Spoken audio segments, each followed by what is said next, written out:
Alrighty. Thank you guys for making it here. I'm Steve Nam, the managing editor of the Stanford Journal of Blockchain Law and Policy. I'll just begin with a quick preamble.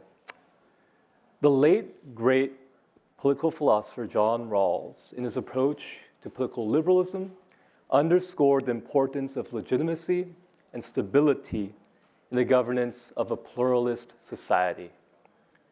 Legitimacy in traditional corporate governance systems is founded upon the ultimate shared goal of profit.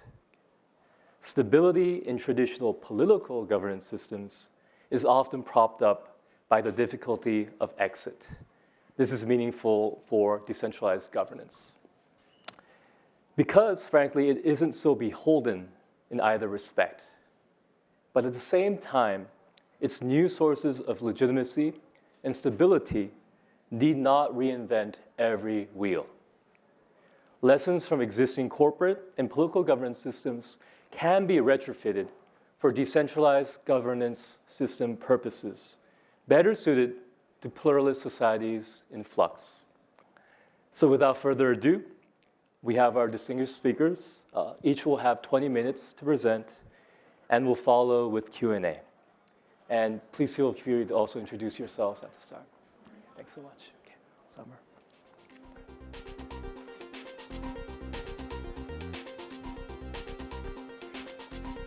Great.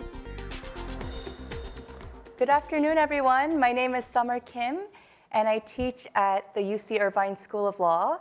And I couldn't have asked for a better segue because the topic that I'm talking about today is corporate personhood and how we have used the conception of a person in corporate law and to think about what extensions could be made to machine-human interactions in the intelligence age. So to begin, I'll speak on three topics. First, the question of are corporations people? I'll introduce you to some of the seminal cases as well as the theories that have been used to advance corporate personhood. And then we'll talk about what's at stake, some of the challenges and difficulties of setting the boundaries of personhood. And lastly, I'll talk about a few extensions to artificial entities and autonomous agents in the intelligence age.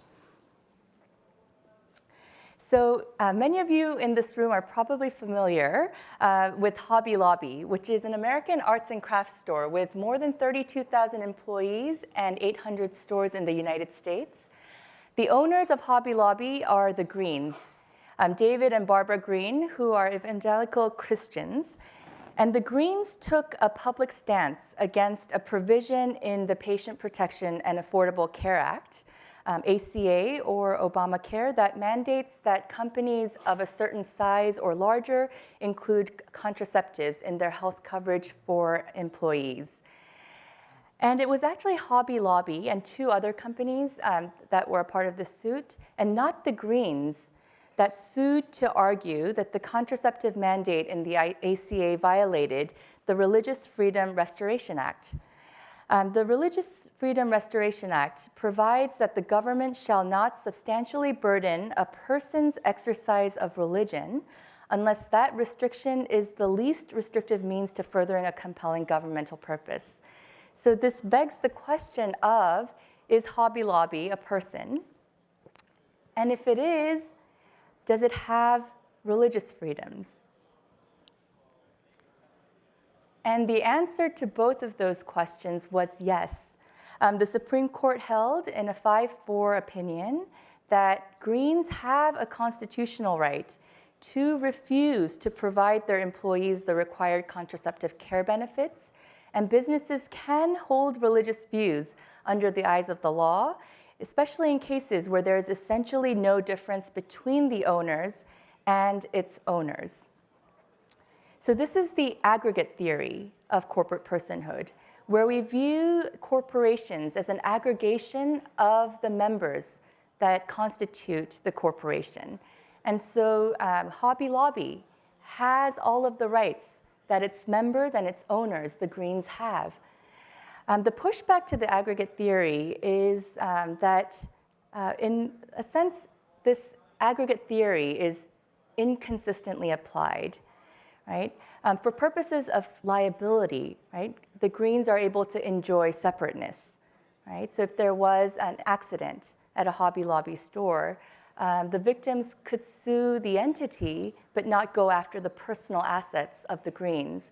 So if there is a shield that exists for purposes of the corporation's liabilities, they shouldn't then be able to attach their religious beliefs to the corporation. And this was the dissent in Hobby Lobby, but Justice Ginsburg wrote in her dissent, and if we were to believe that corporations were aggregations of individuals, so they should enjoy the rights of the individual members, what about the rights of the employees? They have a constitutional right to this care as well. So this is one example of the aggregate theory, but you can see some of its limitations in just this one example. Another well-known case is Citizens United v. Federal Election Commission, a 2010 case where Citizens United, a nonprofit organization, argued that a federal law prohibiting corporations and unions from using their general treasury funds to make independent expenditures for speech, that is an electioneering communication or forced speech that expressly advocates the election or defeat of a candidate, was unconstitutional. Here too, it was a 5-4 decision holding that the First Amendment does apply to corporations. Political spending is a form of protected speech under the First Amendment, and that the government may not keep corporations or unions from spending money to support or denounce individual candidates in elections. Here, the theory that was used was a little bit different from the aggregate theory in Hobby Lobby. This case stands for the idea that the corporation is a separate entity, an independent entity from its members, and that they have these rights which are separate and independent from their members' rights. The pushback to the real entity theory is that corporations have no conscience, no beliefs, no feelings, no thoughts, no desires. This is language from the dissent that Justice Stevens authored. And in response to Citizens United, there has been a proposal that's being floated around for a constitutional amendment that declares that only natural persons are persons under the US Constitution. So these were some of the difficult cases where there was much debate. And I wanted to show you that the question of whether or not a corporation should be viewed as a person under the eyes of the law is not always a very difficult question. There are some cases for which the answer is an easy yes. For example, in the New York Times versus United States case of 1971, the government tried to stop the New York Times and the Washington Post from publishing the leaked Pentagon Papers. There, the Supreme Court held that the government had not met its burden of showing justification for imposition of restraint on publication. An example of an easy no case is the FCC v. AT&T, where AT&T argued, relying on the statute's exception for personal privacy, that information about its finances should be excluded from the Freedom of Information Act request. This argument was unanimously rejected by the Supreme Court, and Chief Justice Roberts ridiculed in his opinion, the personal privacy exception does not extend to corporations, and we trust that AT&T will not take it personally. And there are those easy cases, but some of the harder ones, like Hobby Lobby and Citizens United, have led to the power being derived from corporate personhood being used to advantage the financial and managerial elites. And John Coates at Harvard Law has described the corporate takeover of First Amendment protections as a specific form of legal corruption. And another problem is that corporations have actually displaced natural persons as beneficiaries of fundamental rights. Adam Winkler of UCLA finds that the very same justices who decided that corporations had rights under the Equal Protection Clause of the 14th Amendment refused to read the Constitution as protecting the rights of African Americans, who are the real intended beneficiaries of the 14th Amendment. So this is to say that giving corporations personhood as a matter of convenience, what one could call the easy cases, has actually opened the floodgates for the harder and sometimes even wrong cases. And in my view, I think the better approach would be to regulate corporations as things. Right? The answer to the question of which rights are incidental to the corporate purpose should not hinge on the determination of whether or not corporations are persons, and we should just acknowledge the fact that corporations are not among we the people by and for whom the Constitution exists, and perhaps a clearer solution would be to rely on a chartering authority and substantive corporate law to delineate corporate rights and duties.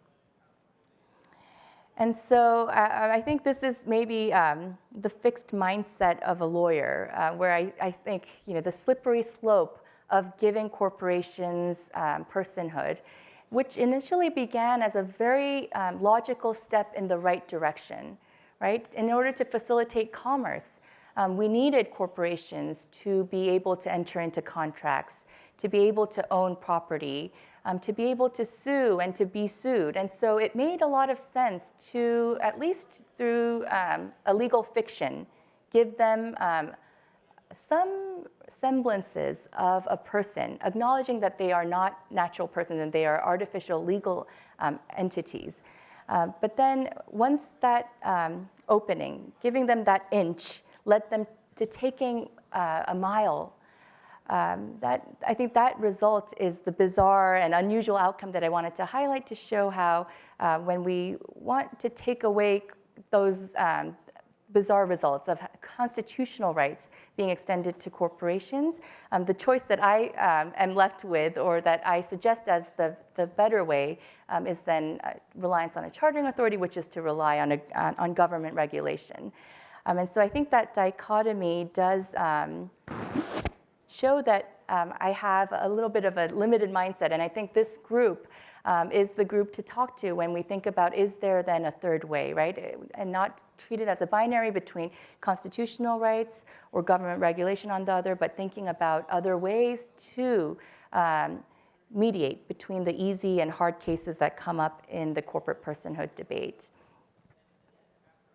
And so the lesson and the reason I shared this topic with you as I was thinking about the topic of today's presentation was that we have given corporations personhood as a matter of convenience, but that theory has been stretched to be used to replace and displace natural humans who are the intended beneficiaries of those very rights and protections. And the same story could potentially unfold if we prescribe new rights and obligations to artificially intelligent and autonomous agents, right? In the same way we had corporations that were built to realize economies of scale from team production.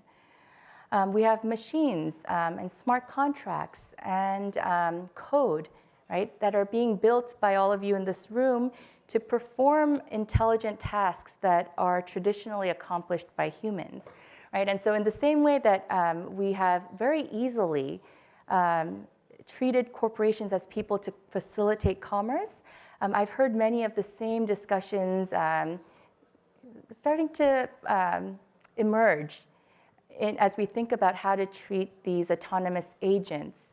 And perhaps we should view them as people, not as equivalent to natural persons, but as some third category in order to facilitate innovation. And so this passage from Anna Lee Newitz's novel, Autonomous, although it may sound crazy if you read it, may be, right, something that we should be thinking if we look at, right, the bizarre and surprising ways in which the corporate personhood cases have turned out may not be too far from a future that we live in. So just to give a few examples, in the same way that I think it's the safer and clearer solution is to treat corporations as things, I think the same analogy would extend as we think about machines and other other machinery that is being used in this space to do the work of humans. So for instance, if we have a self-driving car, right, there are many ways that you could view it. Just coming back and bringing us back to the earlier theories that I introduced to you as being used to advance corporate personhood, if you view this car as just like you, but maybe a safer version of you, we might be comfortable with treating those things as having the rights of the humans that are associated with it. If we view it just as another driver, one that is separate from us, we may be comfortable bringing in the real entity theory and viewing it as a separate and independent entity with its own bank accounts, with its own liability, and with its own personhood for purposes of ascribing to it duties and obligations. Same thing with the use of robots in the workplace, right? Is it just like you but faster? Or do you view it as a colleague or a boss, as a subordinate?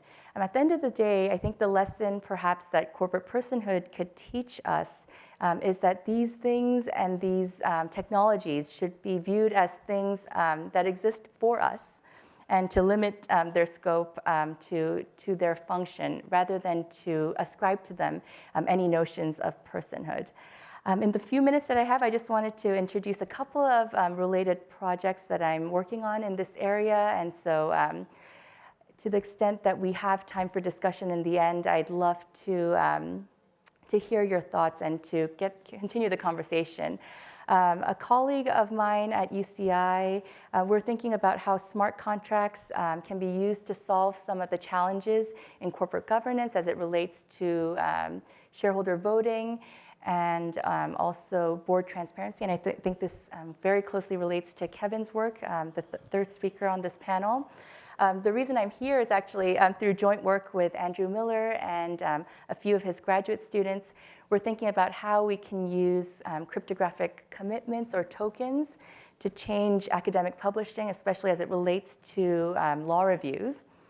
Also, with another colleague at UC Irvine, we're thinking about how to use biometrics to change the way we define how offers are made and accepted and what duties people have to actually read contracts. If there's a way to measure, right, through the movement of their irises and through their scrolling, whether they have actually read and how much time they spent reading, perhaps we no longer need to rely on judges to make approximations of what actually has been read, hasn't been read, what duties we impose on people to read, and so forth. And lastly, another joint project with a philosopher based out of Kangwon National University. We're thinking of how to use poetic methods and the use of metaphors in particular to teach machines to be better lawyers. So this is all to say, I think although my field is very distant from that of many of you in this room, I think there's a lot of interesting conversations for us to have.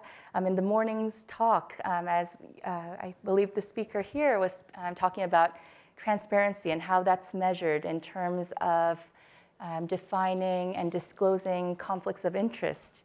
That's certainly an area in which corporate lawyers and corporate law scholars struggle as we think about defining what it means for a board member to be independent.